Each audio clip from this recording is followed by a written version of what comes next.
Welcome, everyone, to this episode of the Phoenix Generation podcast. I'm Lua Hancock. I'm the Vice President of the Ginsberg Family Foundation for the Phoenix Generation. If you're new to us, the Phoenix Generation is the youth activation arm of the Central Florida Pledge, where we work with local high school and college students to increase their skills in conflict resolution, communication, especially across differences, and positive civic engagement. So this episode is part of a two-part series where we thought that it would be great to get into intergenerational differences. What are the strengths? What are the stereotypes that we have? I often talk to people about these inherent biases that we have, and they'll say maybe, oh, I feel like I'm pretty good on these. And then I mention generation and they're like, oh, wait, I have that.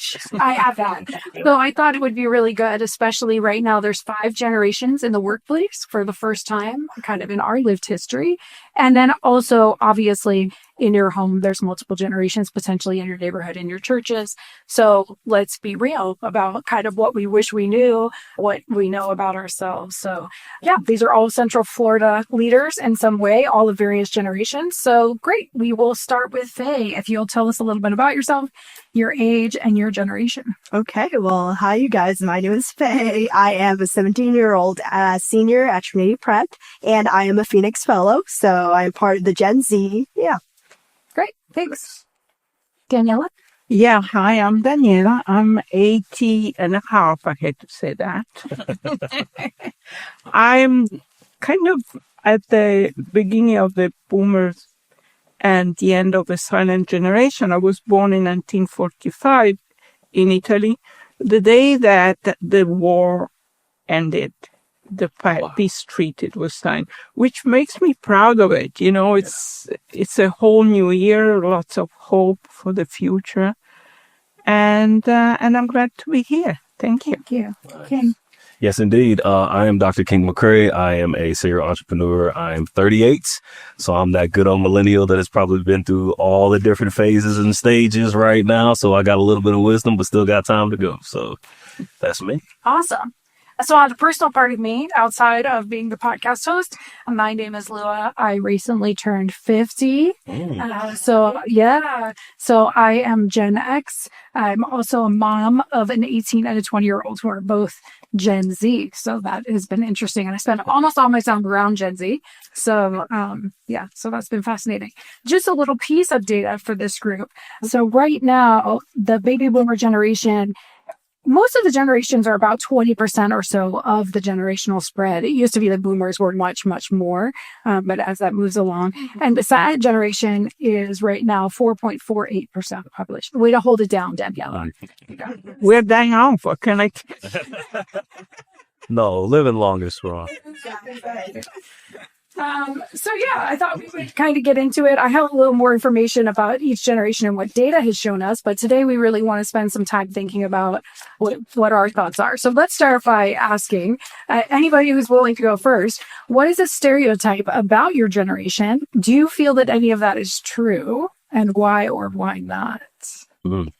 Well, I could start us off. We are the youngest generation outside of Gen Alpha. I think a very big stereotype that we have is that we are addicted to our phones, love social media, and oftentimes that leads us to be more engaged with our phones with the things around us. And my response to that is, to a degree, yes, it's correct, but it has created a new way for us to communicate. And I think it's like a unique language in itself. But I think our generation is a lot more cognizant of, oh, wait, we do remember a time where we didn't have phones. Because when I was young, I didn't have any phones until I was in middle school. So we do remember that time, like playing out in the fields and stuff like that. So I think there was that idea of, we do want to de-stress, because I think our generation's a little bit more stressed. And so it's a little bit more nuanced than we just love our phones forever. Go ahead. No, I was just going to say, I love the way that she said that, is that we do remember a time when there was no phones. Yes, I think that's the basis of all of us right here. It's like we all remember that time when we didn't have any phones. So, I completely agree with you on that one, because there was times that's all we did, right? It was like, hey, our parents would let us go outside. We wouldn't come home until the streetlights came back on. Yeah. And it was never a question of, okay, well, where are you going? Who are you with? It was like, hey, we're in the neighborhood. We're just out. Everybody was about the same. All the homes in that area were the same. So I love that you said that, because your generation, I think that they're right on the cusp. Yes. It's the one that's after you that has that problem. Right? Yeah. Yes. I would say also someone in your generation told me once, which I think is great to consider, like you also are using your phones. You sort of mentioned this in different ways than I might be. Like you're turning in all your homework assignments, Right. Potentially with pictures, they have to be submitted online. If you have a club or an organization you're engaged in, they're talking online. Yeah. So my kids are clear to tell me sometimes that when they're on their phone, they feel like it is for work or is for business. And I always assume, oh, they're scrolling on TikTok.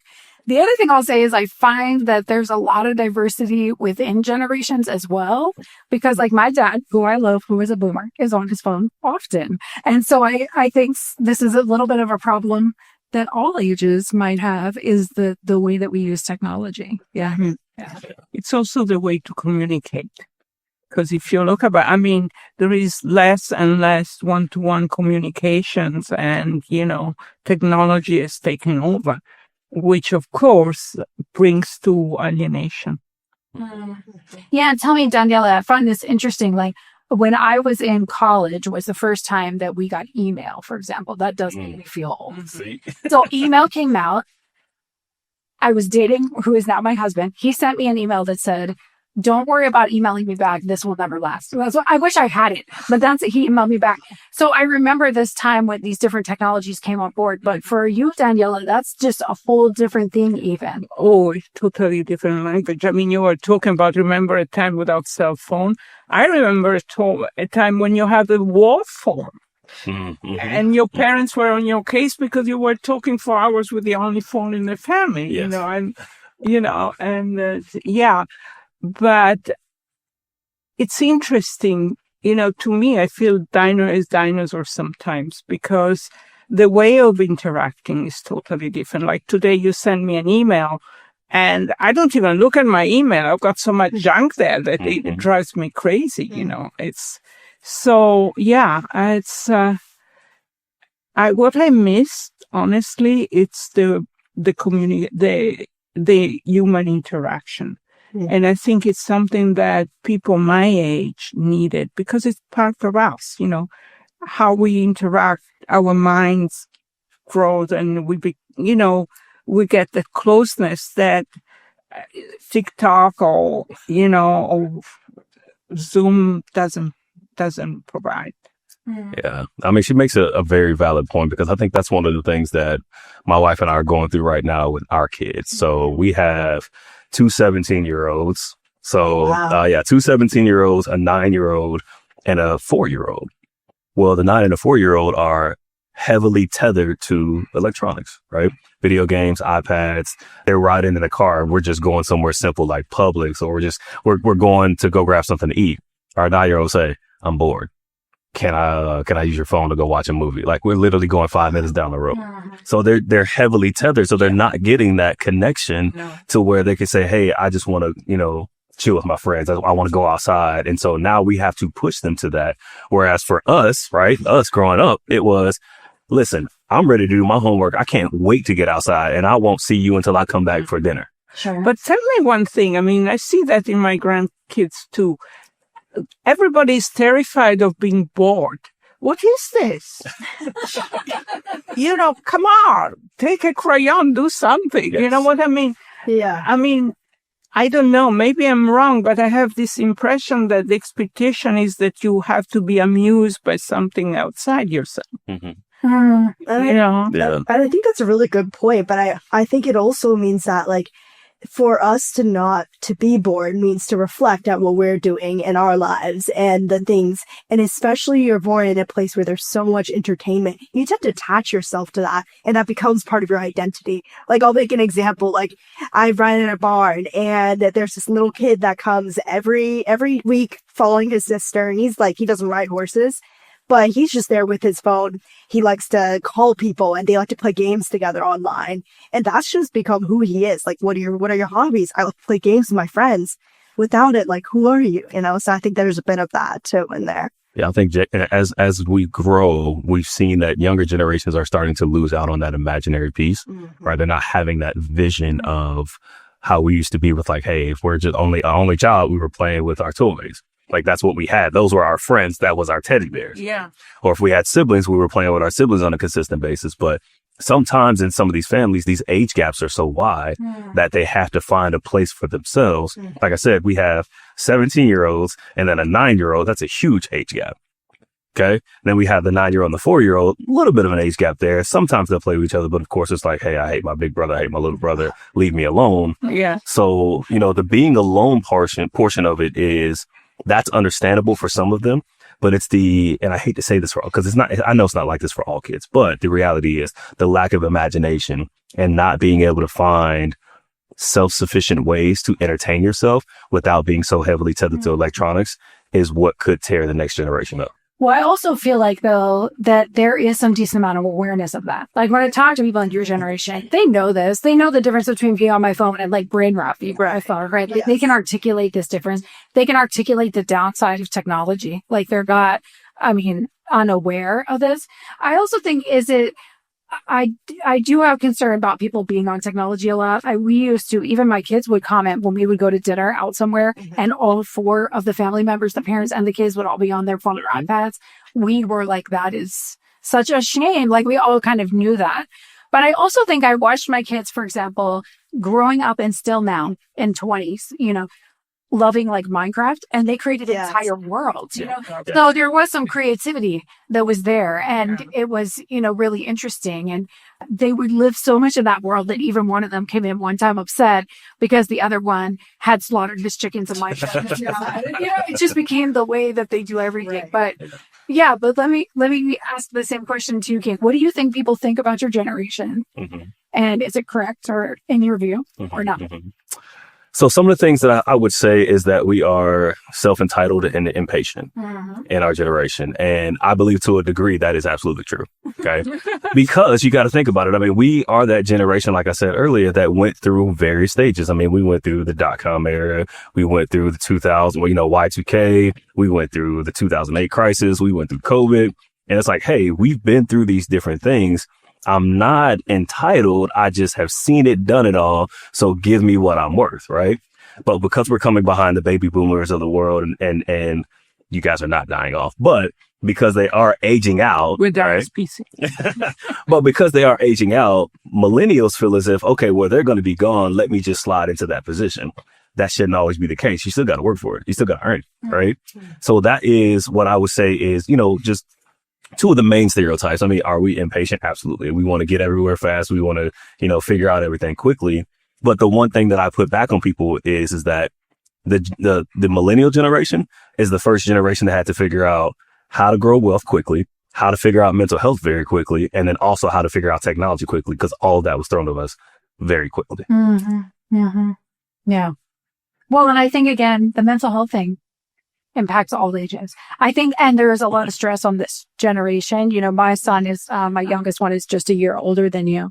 And he one time shared with me, like, okay, when you go to school to pick me up, they're going to call me on the intercom. So I'm glad you told me you're coming, because when the intercom comes on, I assume there's a shooter at my school. And he's like a stable child.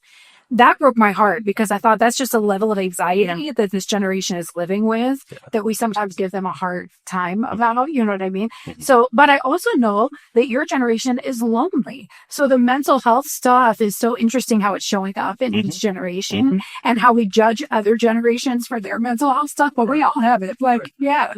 It's also a social thing, though, because I come from a culture where nobody's really lonely. Because there are families, you go out, you go to a cafe, you can interact with people. But in this country, I think that especially the Anglo society is very isolated. You live 20 years by a person and you don't know your neighbors. You can say hi. There is that sense of fear that somebody comes to your door and is going to shoot you. And I think this is really typical of this society, because we don't have that in Europe. We still trust our neighbor. I'm not saying that, in Europe people are angels, but there is a different way of interacting. There is so much less fear about people different from you. Yeah. It's that sense of fear that she's talking about that changed the dynamics of, I would say, first starting with your generation, honestly, and how we raise our kids. and how we let them go out and do things, it wasn't the same because it's still that fear is still in mind, right? So again, when we were growing up, it was like, hey, we're outside, we're doing what we want to do. It's just having a good time. Even though those same fears were there, right? When you saw a white van come up, it was like, hey, am I going to get kidnapped, right? And it was like, oh, but we all huddled together and it was a thing. But now it's like, hey, I got to track my kid and figure out where they're going at all times when they go outside. And I need to make sure that they're safe because it's so in our face now. That's the difference. Growing up, it wasn't so much in our face, but now it's everywhere. It's on our phones. It's on TV. It's on the internet. It's like, hey, this happened, this happened, this happened.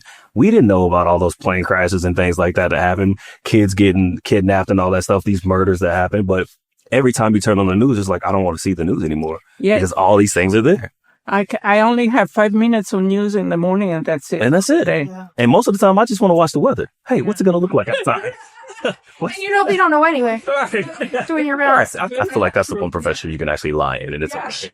But Daniela, I loved your point, and I knew we'd get to this at some point today because there's also a ton of intersectionality in what we're talking about. Like, of course, generations are a thing, but also it depends a ton on your culture, whether international or in the U.S. One thing I love about Central Florida is the amount of representational and ideological difference, right? So in different homes and different neighborhoods, this looks different, maybe, right? And our comfort with people going outside or not, or our collectivism or our individualism, right? Yeah.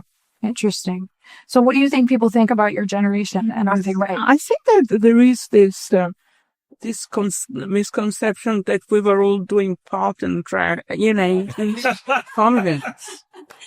I mean, I was working my ass off because my ex-husband was in school and I was working and I didn't have time to go in communes or smoke pot, to tell you the honest truth.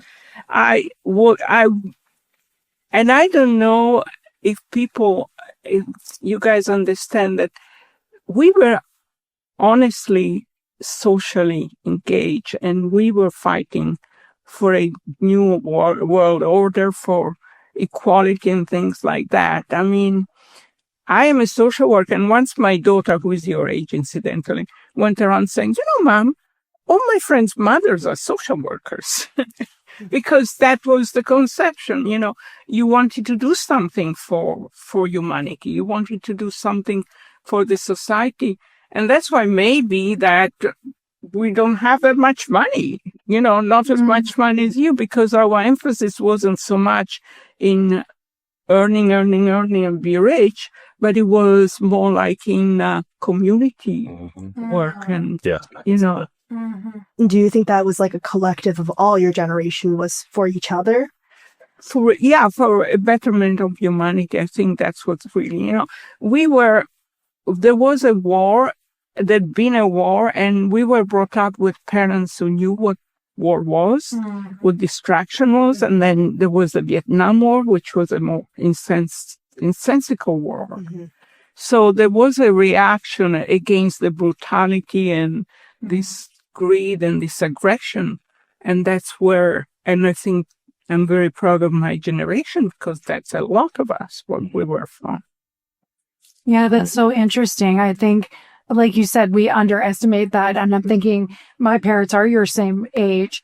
And I think people do think they were hippies and smoked pot. And they admit that there was some of that. But also, my dad joined Indian Health Service and went and served on a native reservation because he wanted to be assisting population. He was a Vietnam vet himself. I think although we definitely have had war, maybe in my generation, it's not as identity forming as it was for his generation, right? I mean, that was everyone. You see, we believed in the United Nations.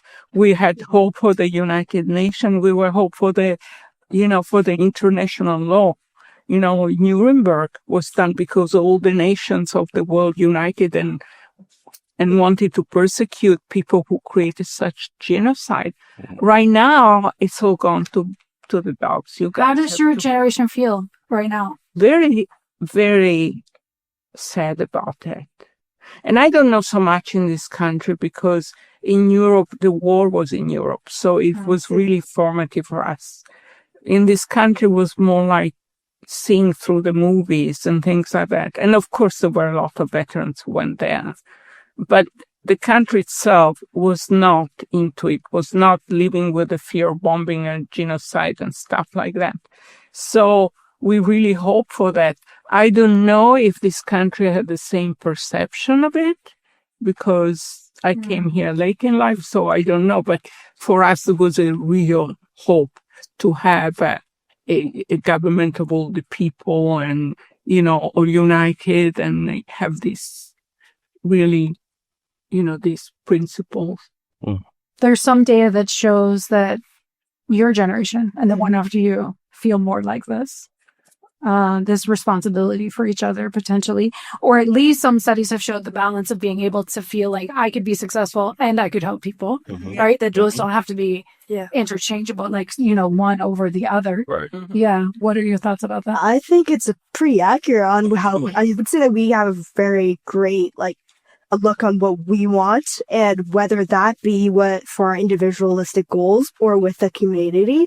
I think we have a very good balance of both as finding what motivates us. And I think we're just a very motivated generation. And regardless, whatever issues that concern us, we're very willing to address that and work towards that and whatever goals that we have. And I think that unites us because we have all these different passions that come together. So interesting. And you also see all the damage that's a generation Before you, yeah. So my generation, I would say the stereotype that I think is pretty true is that we did not have good work-life balance or work-life integration. And that a lot of us were gone and our kids were latchkey kids about that. And work for you guys? Yeah. That there wasn't a lot of, my husband and myself both were at home without our parents, in the afternoons and evenings, and, they were work. It was work. When I now work sometimes with different organizations and I talk to the population who's about my age, this is true. So many of them have been potentially, in their definition of success, successful in that way. But also many of them look back and regret that maybe they themselves are not well, or they didn't take enough time to do other things, or to be artistic, or be with their kids or their community or whatever. And when I talk to people in my generation is that we know that generations after us are better at this than we are. But we also judge it. Like, oh, they're lazy. They want a mental health day. They don't want to come into work. And I think we're actually maybe jealous of it. If we were to pause and be honest with ourselves, I think we're a little bit jealous of it because we didn't know how to do that. So in the workplace, when I hear people of my generation talk about the youngest generation, first of all, they think the oldest generation has no technological skill and it's just not with it anymore. And they think the youngest generation is so worried about themselves. They'll leave this job if they don't like it. They'll come in late. Which is a very healthy thing. That's what I'm saying. This is true. Yeah. Why you want to be stuck in a job that makes you miserable? I was in vacation in Spain with my brother, and nothing happens before 9:00, and between 1 and 3 and 4, actually, everything is closed. And then if you want to do something, you go out at 4, and then 4 to 8, then you do your shopping and stuff. And they don't want anything. They have a life. They have a life to stay with their family. This country is so focused on working that you don't work for a living. You live to work, and then you don't have time for your family. You race around with your kids because you don't have time, and the kids don't have time. And I think you guys have it right. There's a lot that actually came with that. So if we think about it, there was a whole movement, right? The Great Resignation. People were leaving jobs left and right and trying to find something that was different for them. Then we had COVID that hit. Okay. COVID was another scenario. And it was like, hey, everybody go work from home. The one thing that I love about our generation, which I think is actually very accurate, is that we're all three actually at this point, when you talk about, hey, parents weren't there, but it made us self-reliant. Okay. It made us work harder and figure things out quickly on our own. And that's why we have this self-sufficiency of saying, hey, I can work from home. I can have this work-life balance. Oh, you want to tell me to come back to the office? Okay, never mind. I'm not going to do that. I'll find somewhere else that's going to allow me to work from home. Right. And that's why these companies, even some companies here locally, are having problems with them changing the movement and saying, hey, come back to the office. And people are like, no, okay, I quit. Like, if you're not going to give me some type of hybrid model, some type of virtual lifestyle, I'm not going to do it.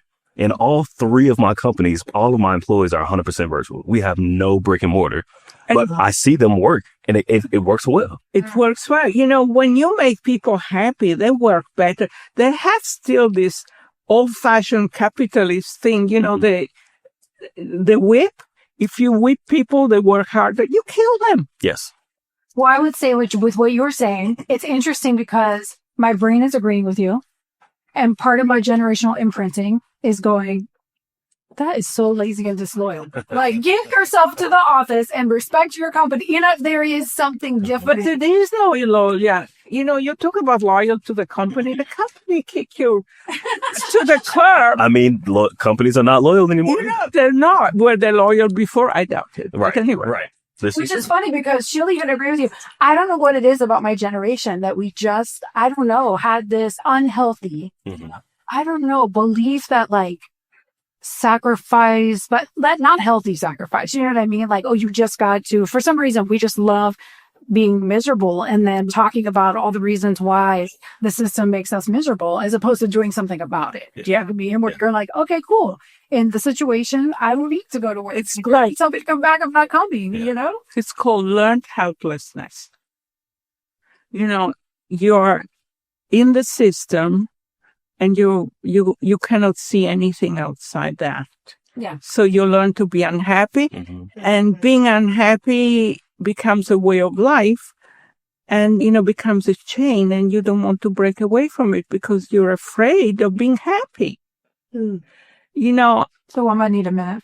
Yeah. I mean, you know, sorry, I'm a therapist. So that's why I'm saying stuff like that. No, that's perfect. But anyway, so you can be comfortable in have this low-key unhappiness. Okay. Because everybody's like that. You wake up in the morning, you do this, you do that. And becomes, you know, you create in the brain neuropaths for that. So anytime you have to go out of the comfort zone, you don't have the neuropath. So it becomes very uncomfortable. And so until you create neuropath for going out of your comfort zone, you never move. You know? And it takes a lot of courage to break away, to try something, you know.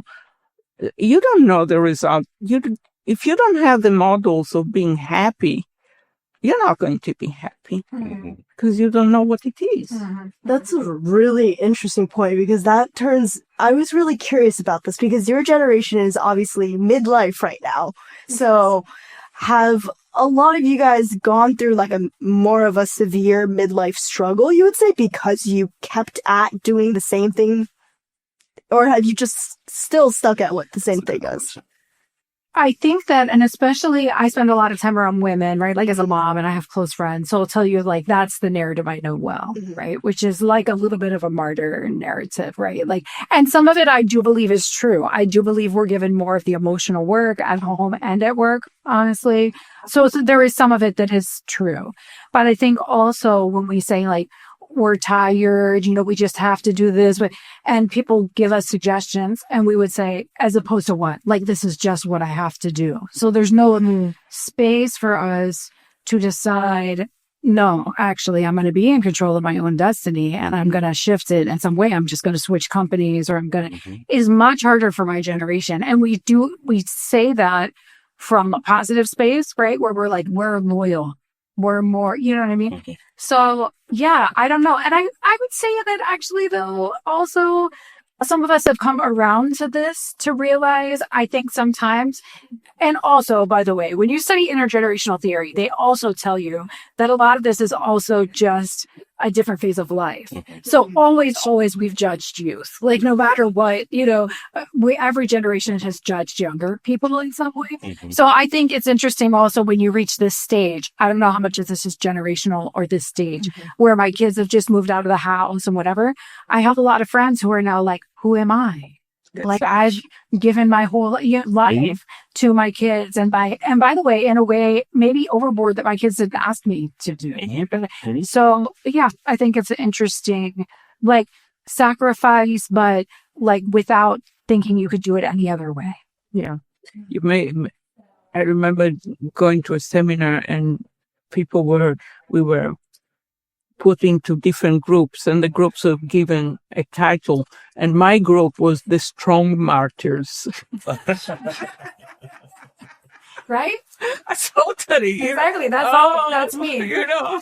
So let me ask you guys, let's like do a quick round. What's one thing you love about being in your generation or being your age? And what's one thing you don't love about being your generation or being in your age? I go first because I've got this. You got it. Let's see it. Well, I feel free. I feel free saying what I want. I don't care what you think about me. I mean, the people I cared what they thought about me are all dead anyways. So, I mean, being old gave me a lot of freedom, and also wisdom exists. Okay, because if you made enough mistakes in your life, you get something out of it, you know, and you realize that things that drive you crazy, you survive. You know, there is life at the other side. So those are really good gifts that old age gives you. The sucky part is that my body's breaking away. So where I come in the morning, it takes me a lot to do something that, just a few years back, I was bouncing around myself. Yeah. I would say for us as millennials, one of the things I said earlier is just our resiliency, right? Being able to get things done and making sure that it's going to happen no matter what. I think that's one of the biggest things that I love about my generation is we'll go out there and make it happen. Like we'll make a movement happen. We'll start some things. We'll ruffle some feathers. We'll make people pissed off, but we'll make it happen. The negative thing or the one downside I would say about our generation is that it's very spot on what you were saying about that underlying unhappiness. We live in a world of facades. And I feel like my generation is so quick once we picked up this technology and this social media thing to live behind these masks and always try to keep up with the Joneses. And it's that underlying unhappiness, right? I'm unhappy because I want something else that I see, and that's the problem. So why are we wanting to live in this fantasy world when most of the people that are on social media are lying about how they live anyway? So stop trying to live that life and just live yours. One of the key things that I tell my kids all the time is that it's okay to be different because everybody else is taken. So you should want to be different. Don't be normal. Be different. Mm-hmm. That's one thing I think, although I'm sure there's social pressures. My nieces, my kids, my more your age, I think there was this ability to like, where would you want to wear? My generation is like the khaki pants generation. Like you wore the uniform, even though there wasn't a uniform. Like you wanted to fit in. I wanted to be, my name is Lou. I wanted to be Jessica.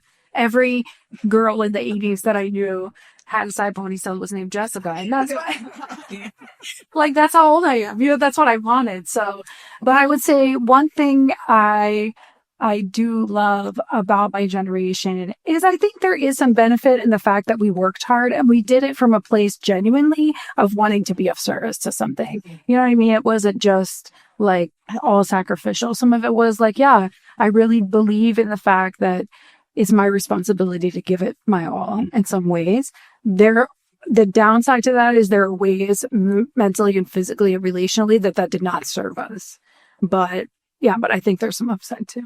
I think I agree with that. One thing that I do love about my generation, I'm going to bring up social media for the fact that, yes, it has many facades, but I think it also is evidence of how passionate Gen Z is and how many different niches that we have.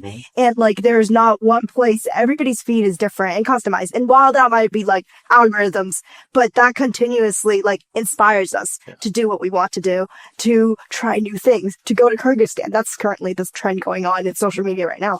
But anyway, it's the fact. Go to Kyrgyzstan specifically? Apparently, yes. I need to be on social media more. Y'all both are like, I'm wow. off TikTok, but with Instagram, there's this big thing going on. But I mean, it's that idea of living a romantic life right now. And I think it's also just embracing who you are and being comfortable in it and just pursuing that. But I think the downside, of course, is what I don't love is the overstimulation because it gets to be too much. Sometimes a perfect life is too perfect. You can't chase that. So I think it's navigating that line and balancing it out. But what you just said is what I noticed because I work with so much your generation is that your generation is more self-aware than people think they are. Yes. Yeah. Like this stuff is negative, but they know it. It's not like they're naive to it. You know, anytime I talk to them about it, we just had a debate at UCF the other night about AI. And this was all with your generation. Yeah. And some people, if they picked one thing that they wanted to say, some people picked, I think AI, we're going to look back and this is going to be the best thing for our generation. And other people said, AI is a demon. Like it is so then they have this deep conversation about why that is. But what I love is there's a level of awareness. There's a level of questioning with your generation that I think is really useful. But you see, I mean, anything can be fantastic and can be terrible. I mean, you know, it's what we do with that. Mm-hmm. Yeah. You know, we are in charge. They're not in charge of us, you know. Yeah. So, yeah. That idea is so revolutionary to me. This is why I have to have more friends at Daniel's age, because just this, or your age, for some reason, that freedom part was like this on us. I don't know why. You're going to get old. That's okay. Yes, I can't wait. My mom told me, she's in her 70s, she said, oh my God, I love being this age because no one expects anything from me. And I thought, oh, that's such an interesting... She said, no, maybe that's negative as an older woman that no one actually expects. Oh, you're invisible. She's like, but that's what she told me. She said, but also it's freeing. Yeah. But you feel invisible? No. To society? I don't. No, I don't. Okay. I retired 3 months ago, 6 months ago. I was 79. And all my colleagues are much younger than me. I felt one of the girls and the boys. I didn't feel like, I'm this old lady and let me tell you your wisdom. Absolutely not. I mean, so... I don't know. I don't feel invisible. That's great. It was good. That's really good.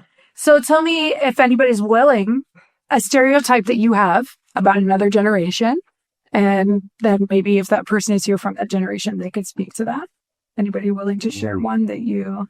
Well, I'll say this. I'll say this about the baby boomer generation was a stereotype that I had, and those that came before them, honestly, was that all the women were like just house moms, right? Just housewives.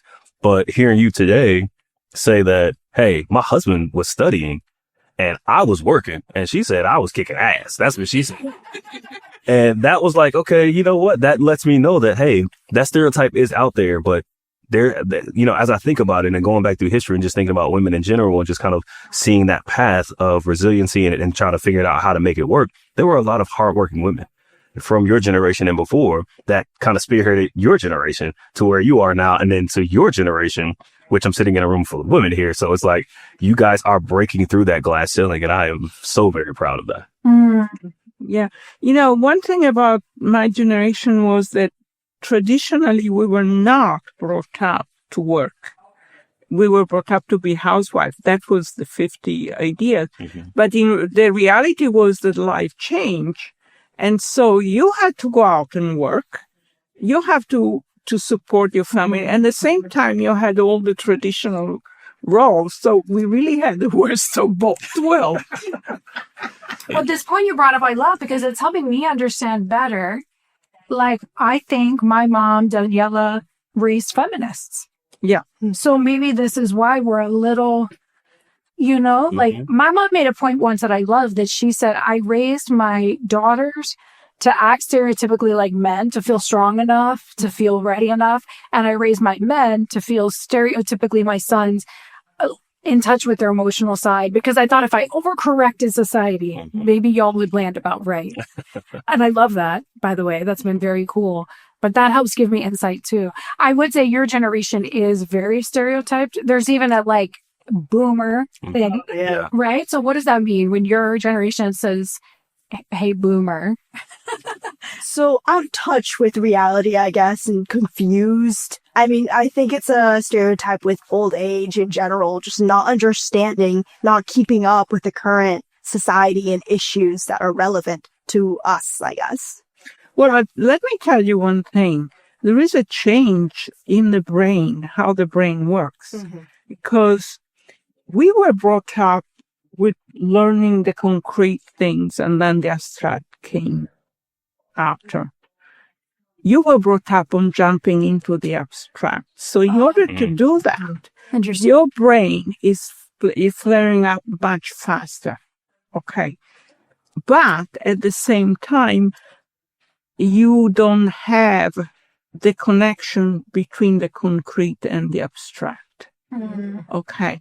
That's why, when we say the ADHD and all these things that we look as learning disability, to me, it's more an evolution of the brain, because certainly you don't have to go out and dig the hole in the ground and find the water and then bring the water to the house. I mean, you can do everything in a different way. So your brain has a different way of perceiving things. So that's why there is a disconnection, because we come from an experiential, a physical way, and you don't have that. Wait, you probably will have to learn it later on, because we don't know how much we can support this technology. We don't know. There are enough crazy people in the world that something may happen tomorrow. You know? I mean, she makes a very valid point. And when we think about raising, specifically, I'll say with us, with like raising our kids, it's like, how quickly did they start asking questions, right? And it's like the hard questions, like, hey, where do kids come from? Like, what is this thing called sex? Like, these questions are asked younger and younger and younger, because they're finding out earlier and earlier and earlier because of what? Technology. Because they're having these conversations with their friends. Whereas with us growing up, it was just like, hey, I just want to play. I just want to, be out here. I'll have a first kiss whenever it happens. It is what it is. But now what we're seeing is that, there's kids that we're finding out that are in middle school and elementary school trying to have sex. And it's like, it's just because of the environment that they're around and how much they're able to. They're not emotionally ready. They're not emotionally ready. Yeah. And so they're just asking the questions a lot earlier. And funny enough, our youngest asked us today on the way from pre-K. He was like, hey, how did I get out of mommy's belly? And I'm just like, wait a minute. Like, wait, buddy. Yeah. But it's just like, that's early. You got to find ways to explain it to them. Well, it does remind me, there is a question I have about your generation. It's not really a stereotype. Data shows that this generation is actually, although they know things much sooner, what they call later to launch, much later to have sex, much later or not at all to try drugs and alcohol, but really, genuinely so. Now, there are people who say like, oh, they're so immature or whatever. To me, I think that's great. Like, I think that and my son, who doesn't drink, who went to college, said it's not that big of a deal. Like, I go to a party and other people don't drink. Like, when I went to college, it was a big deal. It was I could drink, right? So what is your thought about, if you have one, about your generation in this way, that they seem less peer pressured in some way? They know more, but less peer pressured to do these things at certain times. They get their driver's license later. They move. Also, we're getting like everything. Like, I didn't know that stat. Like with like drugs, sex, like alcohol, those things too. Or not at all. Not at all. I think it's a matter of choice. Maybe it boils down to the individualism that we all have. It's the idea that, okay, you can still find a community if you choose not to drink. And there will be other people waiting for you who are just like you. And I think that confirms it through social media, is that you can find people who are like, I advocate for non-drinking. That's interesting. We didn't have that. We did not have that. And just thinking on that, because we were talking earlier and I was like, hey, what do you want to do? Like, hey, what's your next step? And he was like, oh, I don't know. I'm thinking about this. I'm thinking about that. At 17, I had to figure it out. At 17, I moved out of my house. At 17. Yeah. I was on my own out there figuring it out. And that's the difference as we grow older. Our 17-year-old, like, hey, he graduates literally next month. We're telling him, it's okay. You don't have to leave. Stay. Stack your money. Like, those are things that it's okay. But growing up, and obviously in my generation and in my ethnicity, it was like, hey, no, 18, get out my house. Like, go figure it out, because I did. And I'm like, wait, I don't want us to raise our kids to do that same thing. So I'm glad that you all have that, because we didn't have that. It was a lot of peer pressure. I have to say, I've never thought about social media in this way. To say that because of the diversity that I saw on social media, I felt less peer pressure to be a certain specific thing. because I knew there were people like me out there, is opposite of the way I think about social media, right? Which is that everyone looks homogenous, and I want to be that. That is so cool. Yeah. She even said it. She was like, you can go out there and find your community. Yeah. I did not believe that. You don't even think about that. No, right. You don't. You don't compute that the community is through, yeah. For us, it was like our community was our community. It was the people that we had around us. Yeah. It was like, hey, if we're neighbors, hey, you're my community. If you drink and you get at me because I'm not drinking, it's like, all right, well, I'm peer pressuring into drinking, so I'm going to drink. Right. So we didn't have that. I'm glad that your generation has that. I truly am. It is true. I mean, you can go on Reddit, find all your own groups. You know what I mean? You can be like, oh, I'm straight edge, don't drink, blah, blah, blah. You can get in a lot of trouble on Reddit too, though. Yeah, that's true too.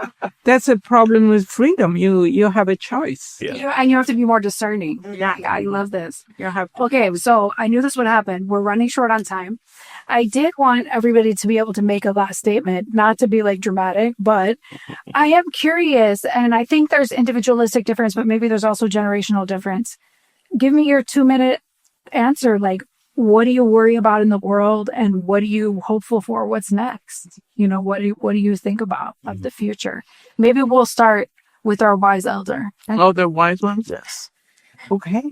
Well, I belong to the Baha'i faith, and we do believe, I strongly believe that it's going to be a world of peace, where people are going to drop all this nonsense of, differences and things like that. I do believe we'll get there.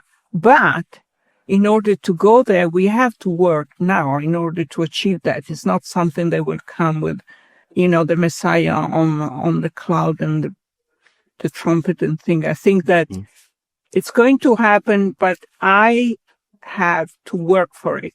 And in order for that to happen, a lot of the crap, pardon my French, has to fall. And we see it falling. So in order to have a birth, you have to have a death before. Mm-hmm. So what we're seeing now, it's a death of the old world order. And it sucks, but that's the way it is, What?